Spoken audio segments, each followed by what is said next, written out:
Hola jóvenes, vamos a continuar con este curso de Mendix. En esta sesión vamos a iniciar con la lógica personalizada.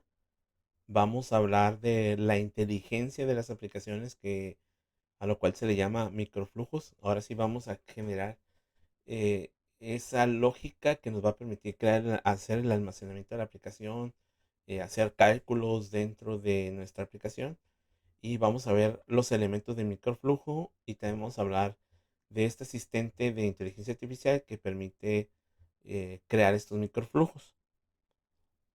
Entonces, primero, ¿qué es un microflujo? Un microflujo va a ser un esquema eh, que nosotros vamos a generar como si fuera un diagrama de flujo, el cual le agrega la lógica a la aplicación. ¿Y para qué se usa la lógica o qué se refiere con esta lógica? La lógica se usa para que la aplicación sea más inteligente, para automatizar las cosas y hacer que se pueda mantener.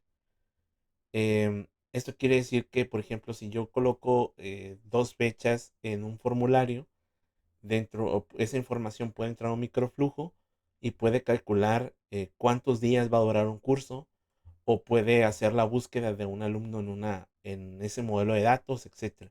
A eso se refiere con los microflujos. Entonces, ¿para qué son utilizados? Como les comentaba ahorita, pues para ampliar o cambiar el comportamiento predeterminado de una aplicación, para manejar procesos específicos de negocio e incluso para integrar nuestro sistema a otros sistemas o bases de datos o servicios web. Entonces yo puedo crear un microflujo para conectarme con el API de ChatGPT, por ejemplo. Cuando se requiere el uso de microflujos, se requieren los siguientes escenarios, ¿no? Cuando quieres extender o cambiar el comportamiento de una aplicación, por ejemplo, extender el comportamiento de botones predeterminados, ya que hemos creado botones de crear, editar, con acciones adicionales como una verificación o validación. Cuando nosotros queremos manejar procesos específicos de negocio, por ejemplo, comprobar si un aprendiz seleccionado cumple con los requisitos previos a un curso. Va a hacer una búsqueda, ¿no? El microflujo dentro de la base de datos determina automáticamente la fecha de finalización de un curso con una fecha de inicio, sabiendo que el curso tiene una duración de 10 horas, lo que haría es hacer el cálculo del microflujo de cuál sería la fecha de fin. Cuando quieres integrarte con otros sistemas, base de datos, servicios web, por ejemplo, integrar una base de datos de personal externa para obtener información del usuario, ¿no? Esta es una pregunta de certificación. ¿Qué elementos pueden ser disparadores de un microflujo? Lo primero son los botones de acción. Es un usuario hace clic en un botón o widget y con una acción de clic llama al microflujo. Este, los eventos de widget. Un usuario interactúa con un widget de una manera configurada para desencadenar un microflujo. Es decir, que no sea una acción en clic. Esto se configura en una sección especial en las propiedades del widget llamado events o los eventos. Entonces, a través de los eventos se puede hacer llamado a un microflujo y los eventos de entidad. Se crea o se cambia un objeto de alguna manera, lo que se encadena un microflujo. No importa que use el cambio, esto se configura en el modelo de dominio en las propiedades de entidades. Si recuerdan hace un momento, cuando ustedes miraron el menú, cuando nosotros creamos un nuevo ítem y miramos un nuevo ítem y por ejemplo tenemos trainees, y yo voy a seleccionar aquí, voy a poner teacher, a ver, es un icono de teacher. Bueno, voy a poner este de whiteboard. Pero cuando dice on click, cada microflow. Entonces aquí es un ejemplo del primer caso. O sea, ¿cómo llamo a un microflujo?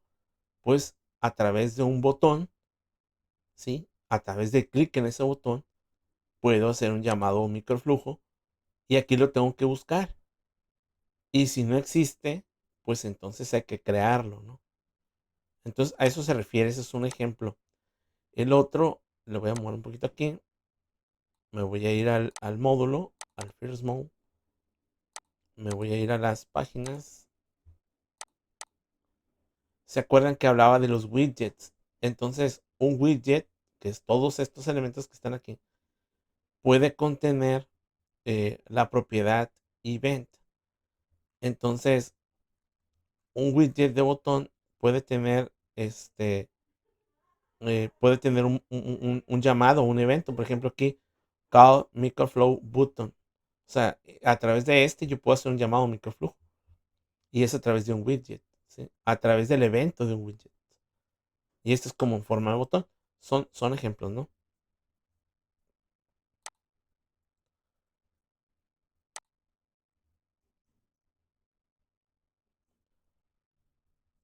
Entonces son las formas.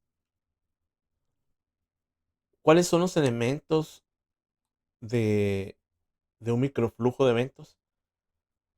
Pues nosotros vamos a tener, como es un diagrama de flujo, me voy a adelantar un poquito a la presentación. Así vemos nosotros un microflujo de esta manera. Es un diagrama de flujo. ¿Se acuerdan? En un diagrama de flujo nosotros tenemos un inicio y tenemos un fin. Entonces el inicio está marcado por este círculo verde y el fin está marcado por un círculo rojo. Por eso me dice, bueno, aquí están los elementos gráficos de un microflujo.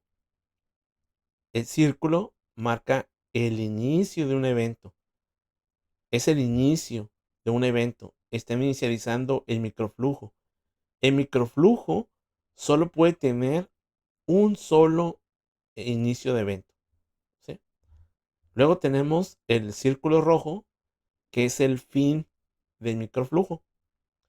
El fin del microflujo o el fin del evento representa el final del microflujo. Depende del tipo de regreso o tipo de microflujo. En algunos casos debe ser especificado, pero sin embargo puede tener más de un final. O sea, eso quiere decir que dependiendo del diagrama o el diagrama de flujo que tengamos, puede ser que más de una opción de este microflujo me permita terminar la aplicación, ¿sí? Entonces, esa parte hay que considerar. Luego tenemos esta flechita que es continua y que tiene una punta, se llama flujo de secuencia.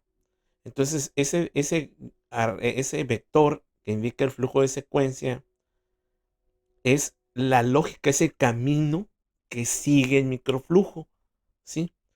Entonces, los elementos van a ser ejecutados en la secuencia que indique ese vector, ¿sí? Y van a ser en ese orden. Y es muy importante que tenga ese orden. Por eso se habla de lógica. Nosotros vamos a organizar los pasos de manera lógica, de manera secuencial, ¿sí? Si nosotros vemos una línea punteada, significa que es una anotación que le hacemos al flujo, ¿sí? Esta anotación del flujo es una conexión que puede ser utilizada para conectar con otro elemento. Visualmente muestra algo que dice la anotación acerca del elemento. Es como un comentario, ¿sí? Luego tenemos el rectángulo con bordes redondeados de color azul, que es la actividad. Entonces, el microflujo, y cuando llega a uno de estos puntos, va a hacer algo. Y hay muchos tipos de actividades. Por ejemplo, pueden crear o pueden borrar un objeto, pueden abrir una página, pueden mostrar un mensaje, pueden mostrar un mapa, etcétera. Luego tenemos varios rombos. Si recuerdan, en los flujos, los rombos muestran decisiones, ¿sí? Aquí, por ejemplo, el flujo que se ve como amarillo es un flujo de decisión. Entonces, este define una condición, ¿sí? Que nosotros va a ser un punto donde van a preguntar algo.